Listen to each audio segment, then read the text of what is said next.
أعمالنا من يهد الله فهو المهتدي ومن يضلل فلن تجد له وليا مرشدا وأشهد أن لا إله إلا الله وحده لا شريك له وأشهد أن محمدا عبده ورسوله المبعوث رحمة للعبيد وعلى آله وأصحابه الذين قضوا بالحق وبه كانوا يعدلون. يا أيها الذين آمنوا اتقوا الله حق تقاته ولا تموتن إلا وأنتم مسلمون واعتصموا بحبل الله جميعا ولا تفرقوا واذكروا نعمة الله عليكم إذ كنتم أعداء فألف بين قلوبكم فأصبحتم بنعمته إخوانا. يا أيها الناس اعبدوا ربكم الذي خلقكم من نفس واحدة وخلق منها زوجها وبث منهما رجالا كثيرا ونساء واتقوا الله الذي تساءلون به والأرحام إن الله كان عليكم رقيبا. كنتم خير أمة أخرجت للناس تأمرون بالمعروف وتنهون عن المنكر وتؤمنون بالله.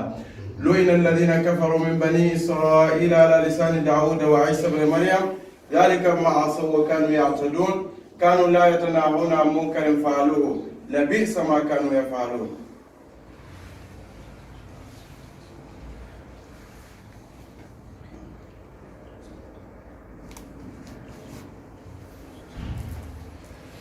الحمد لله رب العالمين. على تندو كولا مسلا صلى الله عليه وسلم أتي أنا بندم كل مميز أنا صاحب الذين قضوا بالحق وبه كانوا يعدلون ولا مولدي ترك كيدي تونيا كان كاترين تونيا كان وتونيا كان يترك لا كل كندو بينا كتب وكلامنتي ولم فذكر فإن الذكرى تنفع المؤمنين. فذكر ألقاكم أنيو حكيلو بلاندي فإن الذكرى كأنيو حكيلو بلاندو تنفع المؤمنين أكمؤمنون للنفع ولا مثل ما كان دولتي مبنيو حكيلو بلاندا من كوسي فاللا ندول نياندا من كوسي فاللا كلا نينانا نياندا من فلا جوي دينو لا كوتو يكون نيو حكيلو بلاندو ولا ما أتاكم الرسول فخذوه وما نهاكم عنه فانتهوا ولا ميندي مو نيو حكيلو بلاندا منا أني كيلاني منا ولا مينديكو أكون كيلاني منا دا البولا ونوما أي الفتن منا الوتوجي الكادا كو مانتول ميالو كو يتامبيتا نوم يلا أن بيومول نينكا foy nata kumol foye itol fon mannawo kumol no e mannawo keno e fonle mbe ñoo hakkilo bulanna dina bi mbe ñoo susunla min kam bi e koni be mol kawande be mantol kono albe siare ñoo kan albe kala ñoo hakkilo bulanna munina aka taw mol ni be baluri kono wo society mi albe ñoo kan wol sulata min ne bole fole ibe hakkilo bulanna munina se keno kilindi nyami bole fole ndola misilma kono kake badin kilindi kake ngani kilindi ngani e tanyoy nga kukendo na tanyoy femma wosi wala na kila biaka sahibo ya mara sinyola kuwala akay wallahi la yu'min wallahi la yu'min wallahi la yu'min ngan kala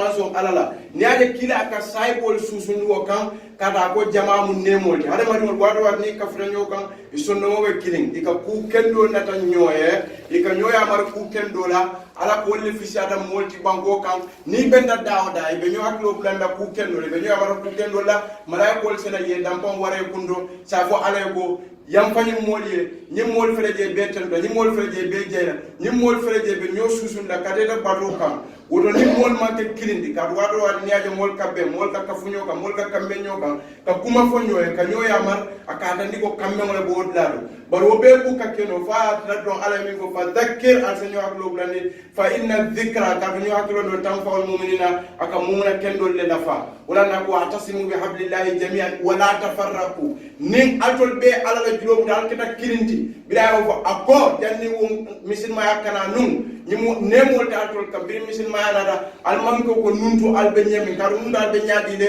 o kuntum ala shafa hufratin minan nar fa anqadhakum minha kadhalika yubayyinu Allahu lakum ayati la'allakum tahtadun ka kafunyo kan ka kengan yakilindi ka nyobunya ka nyo horoma ka nyola kuol warandi ka kamme wasabati damalti o misilma da nyaado wayatin na fo ala abo la kiralo mo abe moni ko abe kele ala sino kodo ay mo flol fo jemi yaron ko rajulani ijtama fillah tahabba alayhi wa tafarraqa alayhi mo floli kamenda alaka ye nyokanu alaka e kamenda wala kay janyanda wala kan wala na kila ko aldodo na mo nyokanu asina a fa gontenye kanu alakan pour asalon go wo mariyate kanule oda kumata bake ka nyosusundi kada nyokano kan ka nyosusundi kada alabado kan ka nyosusundi ka kilini ka de manto di nyaake kila ko manto la fisa be nyono khairul quruni qarni thumma alladhina yalunahu mol min fisa da mol beti wolen den na say boldi aha bira fo munem kambe wala silola ani mo mi akoy blato no suma ladina yeluna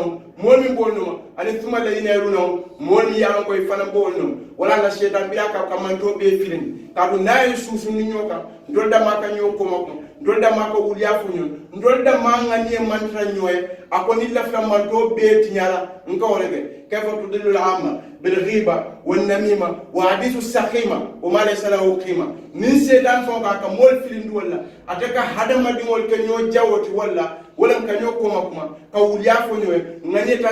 ta ranyo kila ko la yuminu ahadukum al do te limaniya mema limaniya o munati wala hadama do dunya ka make misilmon la yuminu ahadukum hatta yuhibba li akhihi ma yuhibba li nafsi al do te limaniya al do te kala misilma kendo faata min kanu afonyo ay wo kana anyo misilmoy wolto ta barol katima wolto ilafta min ne kala fala to nyakam nseke molti mi yan ko be nuto sialo ibe nyokanna alakam ibe to nyafo la nyoy alakam ako al akhillahu yawmidin ba'dhum li ba'd aduwwan illa al muttaqun molta tan dunya iga fo en tol kafrale nga nyokanle ako abe man ke to nyaka kadu molne ako nyokan to nyakam alakan kila kan wonne buka kuya monne buka na ay mola kumo fo wonno waya nyaka sinyi nora ako la na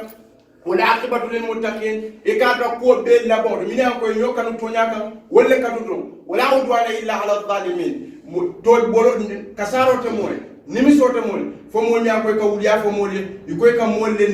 ne hade ma dum la tetila aye bunya aye tamin aye ke mo kendodi kata je ko mari mam fuda angani ele senandi ate ko wala data ate ko misilmani wala kila ko inna ma bu'ithtu li utammimu makarimul akhlaq yende kina ne pour nga daji ko futa ni molla abu nyaari ma wala na ko hade ma dum ni molla dal ko na albesiar nyokam njaakum fasikum bi nabay fatabayyanu an tusibu qauman bi jahala fatusbihu ala ma fa'altum nadimin ni monna dal kan adral besir altol besiari ma mari fasikolem anin kibaro na data ton malum nana takale karbe tenne jannal do kumo mutala wal bayyinatu ala man da also ko nyininka woso to tanyadile munan nakida kila kum yakum wadhan mbal yamarna iyakum mbal yamarna mbal silanda mbal masanda wadhanna kamira fa inna dhanna kadu kamira akdabul hadith atala wuliya be kundon koti hada madu wala wuliya fo hada madu nafika ya ibuka long fa maria ta do akafo baringa mira be kelatenne ika mira nyadile kata mira akuwa kiskis fo yalo muna nakida fo yalo muna nasura wala na misilma ko hani mo fule mo da jenora be lari musoka hani sai shario mo sabata ni kaje ko mari inyata o shario na kadu munem fo shario e satole la je mo nano be timma kaje ko yo mari je ite mari maje ite mari mamoy ite mari hasi jala so sonno mo kono iko ngamira karbeten ngamira kanga kuna gola karbeten hani kila ko yakumo dhan fa inna dhanna akdabul hadith wala nabira bin nafiq wa tamasiru fula ako ayatul munafiq thalatha idha hadatha kadhaba wa idha wa'ada akhlafa wa idha utmina khana nakata na sewuliafu naye lahi do ka tati mandla bari nimoli naye mo nayi da tati mandla nakata na sewuliafu niye ko idha utmina khana ni jikitala yefendiala yakara fa fenna ase jamfa mune batna don hadama dingol bi nde kenu la nafikodi mune batna to wuliya fonu la nyoy mune batina la be nyokanu la ya ayyuhalladhina amanu ista'inu bis sabri was salah wa inna la kabiratun illa 'ala al-khashiyin alladhina yadhunnuna annahum mulaqu rabbihim wa annahum ilayhi raji'un salo ka ala batu kan to siala ka duwa su ya siandi sujudo to akamol fa inna salata tanha 'anil fahsha'i wal munkar ka saloke ka ala finko ke aka mo fata do ko do lale mi atna kam na kado hade ma do to mando baro ni ka sali ike ngani khalsa do salo do kila wole fo jongo ni be sujade mariela na tete kake mo tan dol ko jam yalo nga timmada la yukallifu llahu nafsan illa wasaha la ma kasabat wa alayha ma kasabat ma foko yemi fo kawando do ite ba be no lale ndol ma fo ba be do la hani bari nana to wadu wati nka katale nka mune kata wala birintol ko mu misilmol birito ko mu misilmol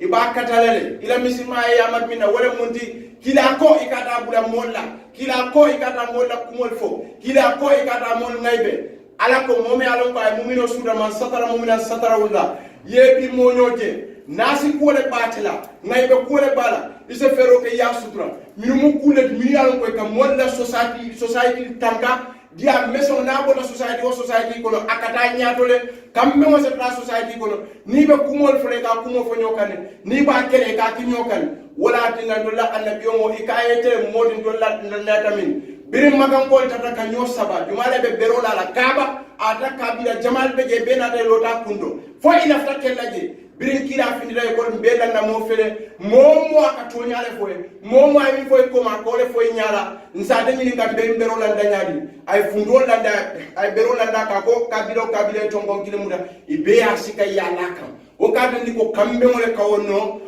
fo albe ke ngani akilindi hada madi wol dal ke ngani akilindi alla kube nyoy barol be kam ngani le kan ko kudu bo kurba tambira nga fo nyawnya ngo hadis kitabu sota sahih bukhari sahih muslim bulughul marami hadis kitabu sota faata nyim barol mi ko hada madi wol ke be kam ngani le kan ni daga salo ke ngani sanandije wodo salo ya mar munel wala nyindi ko yekko doje mo nyo bulu kata foko munana alama nyindindira wala de wala nyino abeli mali abali ala kon nin itamari fo antumina bil qadar khairi wa sharri wal mumunati kadika ko doje alale wala nyindo alanyente o kelale dhalika fadlullah yuti man yasha sai bol tatanu fankamal be ko fuarol be ko minango jogo Uthman bin Affan wol ayna fulo sudo baki akida mo firindi mbati fuaro ni borona da kilaka e kan do isabe munol be je fon solo do mammi sodo ni ka sali ya ko jona ni ka hidoke ni ka sun ni ka da jihadol idol kala na fulo boni ni ka da kelo lan dol ko keno aliya jele kiliana da di wal ghira kiliya akana sonno mo ko ni me hakilo aka hasidiya wulu wala nyamade ba di won sonno mo ko na biri yo fo kila ko ni salo keda alka subhanallah ni astaghfirullah alkesiyandi kila wo ko mo le fo fuaro le fuaro tante ko baro nyinde sanko la e ganya safla yo ni subhanallah wal seni fanka mari o moy fanka mal fana nate yake fuaro borde dara kila kam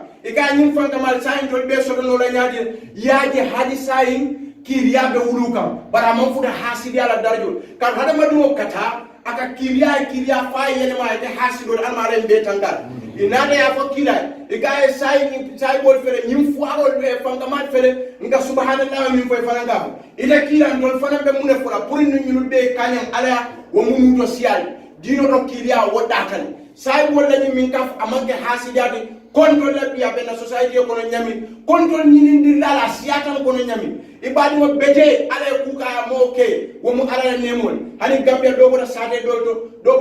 do bari mu ya tan to be kafra jambi ndol be ke na kilindi antol be ke la moy mo kilinda wala ka kumol fal mo mi ko ala tamina nyaado ndemi ka amar man official ti fen do bal ko wala official ndel bani aje bi ndol be benda jambe kumo fola antol be siri albella mola ngalo le musulmane bije ngamina kumo fo manken tati miya di wala o muma soti wala matantol bela wala o kila kina wala o kumo sama punto na kula wonoma birin sai bona de o fo kila e kay sai ani sai yendanne kadu min din tolle tol fanan ko fole kila ko e daba alu duthur bil ujur naful tielni ko do betada ala alquran ayo foe akoy ndele modo lagi ba'atha ilaykum bil haqq ndele moti ye minki altol tan to nyaka nata altol latan tela ذلك فضل الله يؤتيه من يشاء والله ذو الفضل العظيم عليه فانكما من جلاي فمن يكوي بيبولتن نيم فانكما او فانكما يا كانياما ومو على لا في سمانتيالتي اي مسيكا اي ودي وماريلا ايغادا ماري حاسيبيالا يسفيرك مومو مسلم كندوتي ndol be afranga kemo kendoldi imam shafi'i rahimahullah birika ko anta min ahli khairin wa anta min ahli birrin itamu mo kendolti ibona mo kendolle bara ngeje mo kendolleti akoy uhibbu salihina wa lastu minhum ndaga mo kendolle kanu ngam misal walla bari man tare kono rahimallahu imran arafa qadra nafsi ala ko ngamo bunya ngamo horma mi ya fongolong ayala nane dulalong mo ni ka sali ka sun ya de koy ko wala ke alay ikata so ikamola hasidia ila nemo la ara mi jindi tol kan ndol bela nemo birilumi motay ko irda bil qada'i mahtum wa rizq al mahsum wa kulli shay bi qadar wa da'i dajar ala ko ise fereke ite limu misil modi irda isasom bil qada'i al mahtum la nino lan tanga min ken nabal wakon wala na kila ko niye moje mi ko nyabe tayri wala bulobe katri wala lan juto la buga tamanu isa fogo ala alhamdulillah ande beten do danna ale mi yalo ko ayde ke moti ka tama ay mi no ke mota man tama wo be mu te ala la demoti alama ala yera nemo jidin kan e kada bari jele e kada bari doya bari momo sakata ini mobe sirin e kada hasiya kadu ala la nemo akabe finta momo bara fase findi de mari bara dron munana modol be de manso kilala itu da balu ko wonya ma foy fata waro dem alako waro aka hasiya la wunyin ku fulol ye moja a hasiya do wadwal e bajila ay wara ni de be nyini dirola afo ala ye min nyini ay min sumante ndebo la sonna amma min sumayte ite wo sonna yemi je mo nyobulu ala le la nyin tawla ite ni modde wutana nyola ka bana nyi libya silol al nata dol fata je kono wol mo do biye wala barakaran tol wala kato kan tol wala nuto siada ala la katamin tol munana ala ye fa munana ala ndol frana mol be je malla ala ye boniya je ko ra samana tindin kam wo be mu ala la kawandolti fo nga wo jem fay ala ma dungo ala ko inna ma yatadhakkaru ulul albab alquran wala kawando nakena watu wa molle ke mira miya ko hakilobe ida mari ni koy mu muslmoti yakolle foje inyanta walla ka inna layna qalu rabbuna allah thumma istaqamu tatanazzalu alayhimul malaika alla takhafu wala tahzanu ni itako ida lata alala ala yamaro min fo ngamre be bulala wonyo force ikata wuliya fo moy ikata mo hasidia ikata ken nafiko di moltem ku danta mbije ni ngo bonni na society kono tino be sodda society kono kambe ngo sodda society kono society bi da nyaato mol damma be la flanyon wala wuliya fo nafika ya hasidia fo waro abbe society wo society kono abuka ta mbadi mo fo be nga kilindi ngani khalsa ni nga ko min fon ne moto ay tan sonno molto fo ala senna baro muda iko shi'a wonde la akide jawyata molbe hani ka tambi tuabol nu shi'a ka qur'an lo karam gondor ka qur'an o karanyami nu shi'a ko ida ala gondor la ala barkida ko to la akida munati yuhiruna khilafa ma yubtinun ika kulle fo ne moto mi yalo ko amante sonno mo kon hala madi mo la mabda be janneto wala na lakira lo no munana nafikol ibe tarab kafirol fo moy dumbe to le fi darkil asfar minanna nduida jibe say ida fo na mira lo kadu nafiko ninko nafiko wala moti biano ko misil mola amandra kafiro la hukumo kono kodi kafiro wala moti biano ko amanson alala nafiko wala moti biano ko akata ni mola kata lafta alala kata mu misil mola aka salimol fe aka sumol fe aka qur'ano karamol fe ani mol ka wul kata nuto siya kudo barata mari aka min fa ne moto ani min ba sonne mo ko ne mankiliya so akaji ko aka mol nene abuka mol nene la kelo wo mari be tan kafiro le duma so momo sakata ite ni dino yeni baro beke dunya ko ja mo ja bo karamu muslima kendolti afirani mol ka sunne ani mol ka salle aka alquran karan ite mari la joma na ke fel lumi mo folo ni mo labol be ban foke te ke kafiro fo may duma foke ke firawna fo may duma abeka commencer janneto kiriya ka mo kiriya dino ka wadatale wala mundi na mari ka salibate yetembe afe puide mari france ndu siya ka sanno ko ate na mari ka kata ka ku kendo ke ka kodole di molla ka molde mako ka fuaro de mako yetembe afe foite france o kusi falkeno mole amari ka jakole bonni yetembe afe akawke amari akata si aka alquran le karanke tembe afe e gore fu alghira nyin kiriya jam woni hasad iman kiriya kiriya be jere hasidiya be kodi ka kiriya ala kam ndo siato ala kam wadata ka hasidiya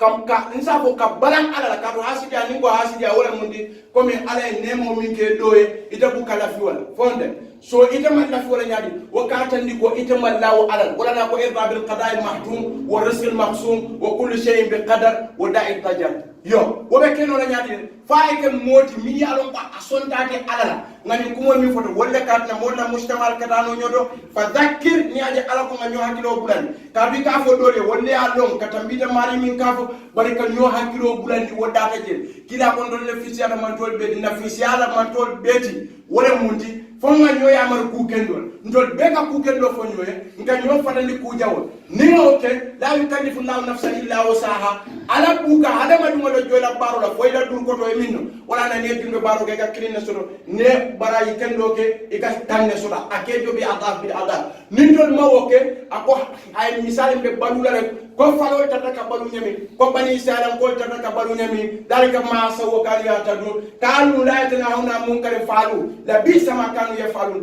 فما جويات تتنو كمين هذا ما دو التبلون ولا يوكم فات الكنيو يامر كوكندولا الكنيو فرند بوجاولا التول كاكتا البيكا وبارو نينكي نمي ما كانوا يمين كاتانو ياكجي على بيت ولا وكنتو يرال هذا ما دو وادو ابن عمر بن الخطاب اكو من مر الا حيث يجعل نفسه ففي الصالح الاعمال نفسك فجعل هذا ما دو اذا ما كفندي foye fa mununta nimina foye fa suta nimina akole muninde bon fam mununta namuna molmi alon ko Omar ko Khattab mi alon ko kilani Abubakar kola atele fisiata momo mi alon ka be banko kan ako man maro illa hayya dal nafsahu fa fi salih al a'mal nafsaka faj'ali hada madimu imanke fenti ita keno la fenti foye fa misal ko le wala mun ko sifali ku kendol ke fa misal wala akoni fa misala molla ye fa mununta nyanda molla tumando bato ala se sutiandi wala alma عليهم بيبلا نوم والكل اللهم ارحمنا بالقران واجعله لنا اماما ونورا وهدى ورحمه يا رب العالمين اللهم ذكرنا منه ما نسينا وعلمنا منه ما جهلنا وارزقنا تلاوته انا الليل واطراف النهار واجعله حجه يا رب العالمين اللهم اصلح لي ديننا الذي هو عصمه امري واصلح الدنيا التي فيها معاشي واصلح الاخره التي فيها معاد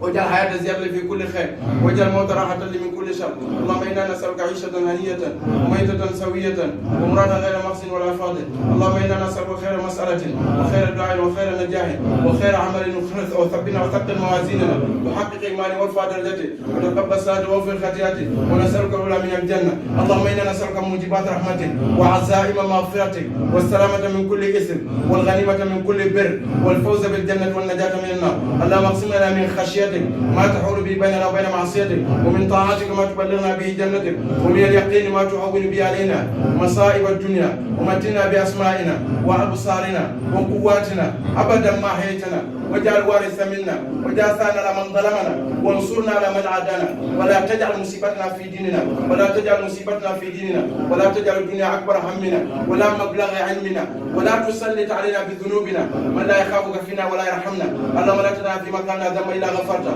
ولا هما إلا فرجته ولا دينا إلا قضيته ولا حاجة من حوائج الدنيا هي لك رضا ولنا فيها صلاحا إلا أتممتها وأزكيتها رب العالمين ربنا آتنا في الدنيا حسنة وفي الآخرة حسنة وقنا عذاب النار ربنا لا تؤاخذنا إن نسينا واخطأنا ربنا لا تحملنا إسرا كما حملت علينا من قبلنا ربنا ولا تحملنا ما لا طاقة لنا به واعف عنا واغفر لنا وارحمنا أنت مولانا فانصرنا على القوم الكافرين ربنا إننا سمعنا مناديا ينادي للإيمان أن آمنوا بربكم فآمنا ربنا اغفر لنا ذنوبنا وكفر لنا سيئاتنا وتوفنا مع الأبرار ربنا اتنا ما وعدتنا رسل ولا تخزنا يوم القيامة إنك لا تخلف الميعاد اللهم حبب إلينا الإيمان وزينه في قلوبنا وكره إلينا الكفر والفسوق والعصيان وجعلنا من الراشدين اللهم اغفر لنا ما قدمنا وما أخرنا وما أسررنا وما أنت أعلم به منا أنت المقدم وأنت المؤخر لا إله إلا أنت سبحانك إنا كنا من الظالمين اللهم اجعل بلادنا من احسن البلاد امنه مطمئنه الى يوم التناد اللهم اعز الاسلام والمسلمين واذل الشرك والمشركين اللهم اعز الاسلام والمسلمين واذل الشرك والمشركين ودمر اعداء الدين وانصرنا عليهم اجمعين اللهم اهدنا فيمن هديت وعافنا فيما عافيت وبارك لنا فيمن توليت وقنا واصرف عنا شر ما قضيت انك تقضي ولا يقضى عليك صلى الله عليه وسلم